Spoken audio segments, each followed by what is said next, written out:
Colonialism's shadow stretches across centuries, shaping economies, cultures, and identities through systems of exploitation and control.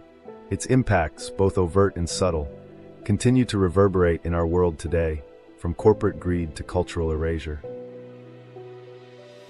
Before colonialism, thriving indigenous civilizations across Turtle Island, the Americas, and beyond lived in communal harmony, valuing shared stewardship of land and spiritual interconnectedness. Concepts like race and private property were non-existent. However, European colonizers, termed Albion hybrids in the text, exploited natural disasters, like a mythic flood fracturing the supercontinent Midgard, to impose a new order. Their conquest relied not only on violence but on systemic tools, language, law, and invented racial hierarchies. Colonizers weaponized language to erase indigenous sovereignty. Racial labels like Black, Negro, and Indian were stripped of original meanings and redefined to signify inferiority. For example, the text claims black once meant pale shining white, but was twisted into a degrading term. These labels severed ancestral ties, reducing diverse cultures to homogenized groups defined by oppressors. Education systems reinforced this by teaching indigenous children to associate black with shame while erasing native languages, a psychological spell that internalized oppression. Doctrines like the 1213 Secret Treaty of Verona and the 1302 Unum Sanctum Papal Bull empowered European powers and the Vatican to dismantle indigenous governance. Racial pseudoscience, such as Johann Blumenbach's hierarchies, justified exploitation. The St. Edward's crown, a symbol of British monarchy for over 300 years, embodies a legacy deeply entwined with colonialism, exploitation, and slavery. Crafted in 1661, the crown's creation coincided with the rise of Britain's brutal slave economy. The monarchy actively funded and expanded this system, beginning in the 16th century, when Queen Elizabeth I endorsed John Hawkins' violent enslavement of Africans. By the late 17th century, the Royal African Company, founded by future King James II, kidnapped and trafficked over 187,000 Africans, embedding slavery into the empire's economic backbone. This exploitation was systematized through the triangular trade, where British ships exchanged goods for enslaved people, sold them in colonized territories like Virginia and the Caribbean, and profited from stolen resources like sugar and tobacco. The wealth generated fueled Britain's Industrial Revolution, transforming it into a global superpower at the cost of millions of lives and the displacement of indigenous communities. The physical and cultural remnants of colonialism remain etched into Britain's landscape and identity. Statues in Trafalgar Square glorify figures like Major General Havelock and General Napier, who brutalized colonized populations in India. Street names such as Cotton Street and Ivory Square subtly celebrate industries built on stolen labor and resources. Yet, this history is often obscured. British schools omit mandatory lessons on slavery and colonialism, perpetuating a sanitized narrative of the empire as a civilizing force. This erasure allows many Britons to cling to pride in their colonial past, unaware that their nation's wealth stems from systemic violence. The monarchy's refusal to fully acknowledge its role in these atrocities underscores ongoing inequities. There's this old saying that the sun never sets on the British Empire, meaning that the UK held so many territories and so many colonies around the world that at any given point in time, the sun was up somewhere in their empire. That saying is most closely associated with the Victorian age, kind of the height of empire, but the days of empire do actually stretch well into Queen Elizabeth's reign. Jamaica, where the royals are currently visiting, for example, was a colony until 1962. So when I see moments like this, where Kate Middleton is, it seems, actively trying to emulate the image of the Queen from those days of colonialism, you have to wonder why this gets approved. Why is this the image that they're going for? And I think at this point we have to come to the realization that they don't see anything wrong with this. Will and Kate attended a military parade in Jamaica today during their royal tour, and the imagery from that event is extremely evocative of the days of colonialism. They used the same Land Rover that the Queen used on several visits to Jamaica, including during the time when Jamaica was still a colony. During a speech last night, Prince William did acknowledge the abhorrent practice of slavery and stopped just short of offering an apology. For many people, this is too little too late and not going far enough to address the deep wounds left by the British Empire in the Caribbean. And to go from giving that speech directly into a parade where imagery and sartorial choices are direct callbacks to the days of empire, I think more than anything, this speaks volumes about them just not getting it. They don't see anything wrong with this. They don't see the disconnect between the words that are being spoken and the actions and the images that are being put forth.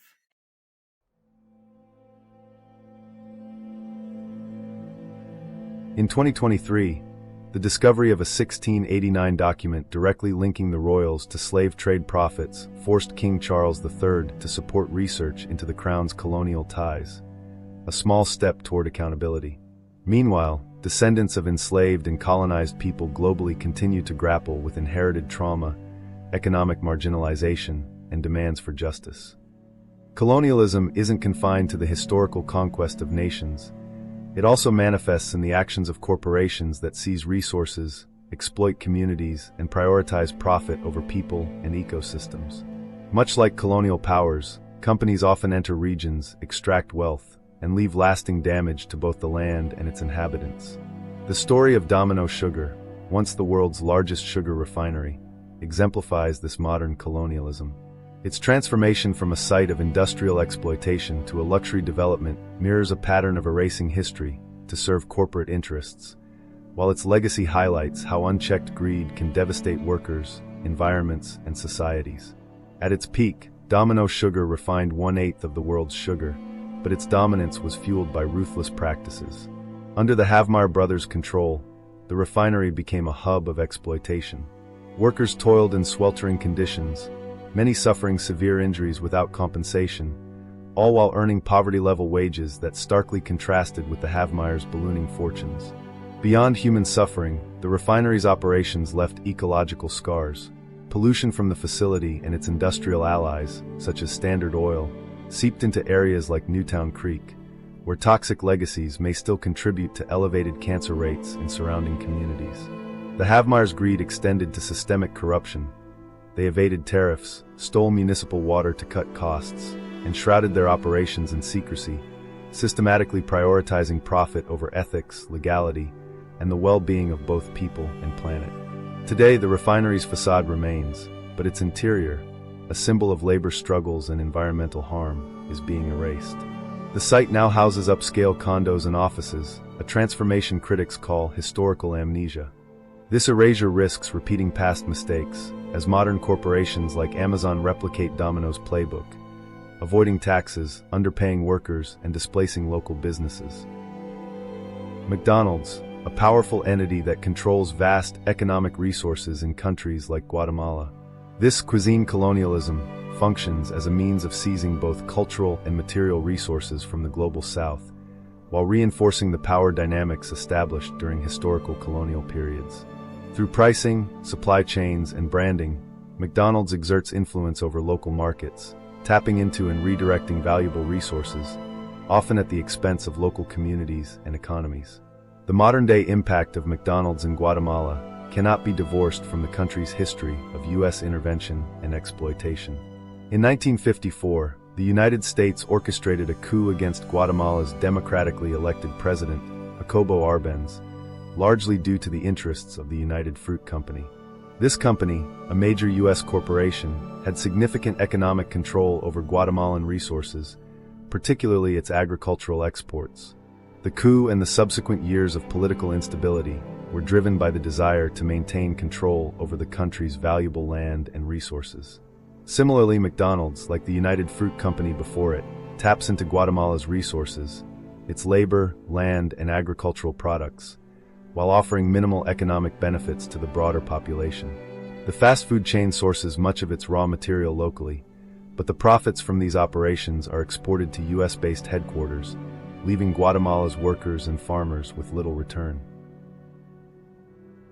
I mean, we steal 100 to 300,000 children a year just here in this country, and we drain the blood and we mix it with the Passover bread, and then we throw the bodies into the slaughterhouses that we own, and we grind up all the bodies in the sausage and the hamburger. McDonald's is one of our favorite outlets, and the people, they eat it for breakfast, they eat their children for lunch, and, us Jews, we gotta do what we do. Today, took my girls to go get their normal Happy Meals and got a 10-piece for my 6-year-old, and she bit down into one of her chicken nuggets, and she says that, she hurt her teeth. And so I'm looking at it, and I pull this out. She pulls this out. She hands it to me, Kay. And I'm freaking out. Baby, where's your tooth? What happened? How'd you lose a tooth? How did you lose a tooth in your chicken nuggets? It's not her tooth, y'all. This is not my baby's tooth. But this is a baby's tooth. This was someone's baby's tooth. This is disgusting, and this is what we're eating. This is what we're feeding our kids. This is a human tooth. This is a baby tooth, and I say baby no more than 6 years old. This is a tooth. Y'all, this is a baby tooth, and we're eating this shit. And you motherfuckers are still gonna go continue to eat from there. Look at this.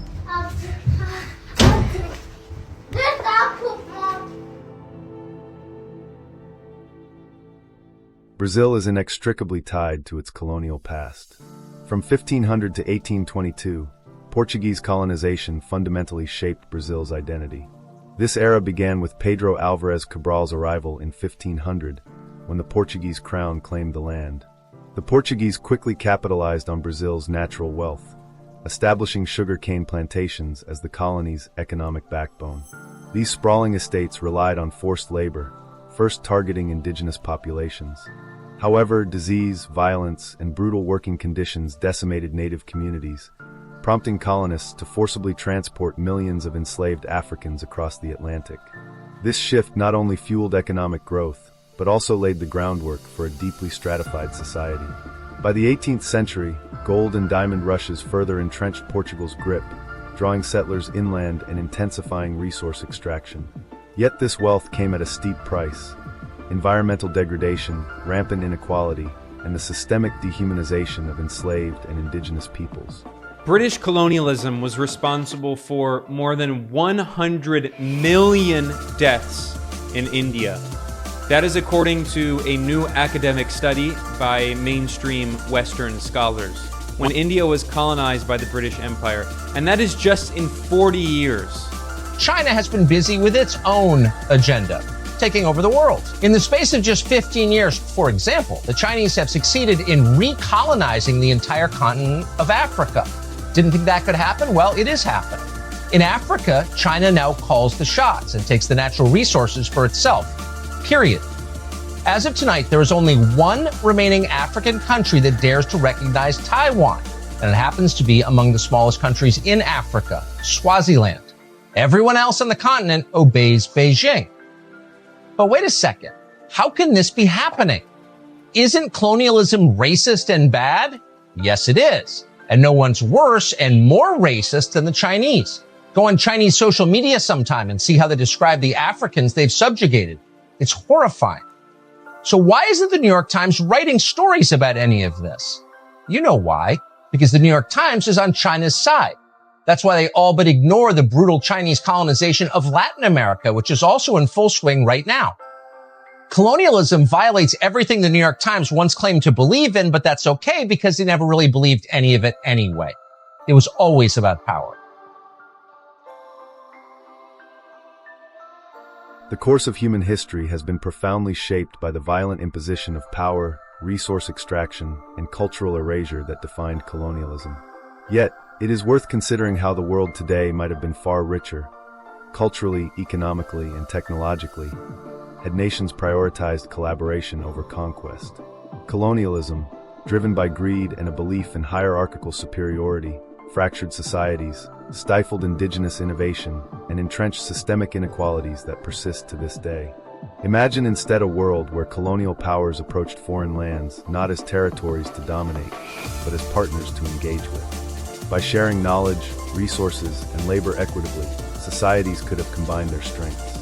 Indigenous agricultural practices, medicinal knowledge, and sustainable technologies, often dismissed or destroyed by colonizers, might have synergized with emerging industrial and scientific advancements in Europe. Such mutual exchange could have accelerated global progress, fostering solutions to challenges like food security, environmental stewardship, and public health centuries earlier. Instead, exploitation bred resentment, instability, and underdevelopment, leaving vast regions impoverished and disconnected from their own potential. The true cost of colonialism lies not only in its immediate violence, but in the incalculable loss of what might have been achieved through unity. Critics might argue that colonialism, however brutal, modernized parts of the world through infrastructure or institutions. Yet this view ignores that progress built on oppression is inherently fragile and exclusionary. Infrastructure designed to extract resources for foreign profit, or educational systems that erased local languages and histories, created dependencies rather than empowerment. By contrast, cooperation grounded in mutual respect could have nurtured self-determination, allowing diverse societies to evolve organically while contributing to a collective global heritage. Economies might have flourished through fair trade networks instead of being shackled to exploitative monocultures. Culturally, the blending of philosophies, arts, and sciences could have produced a more innovative and tolerant world order.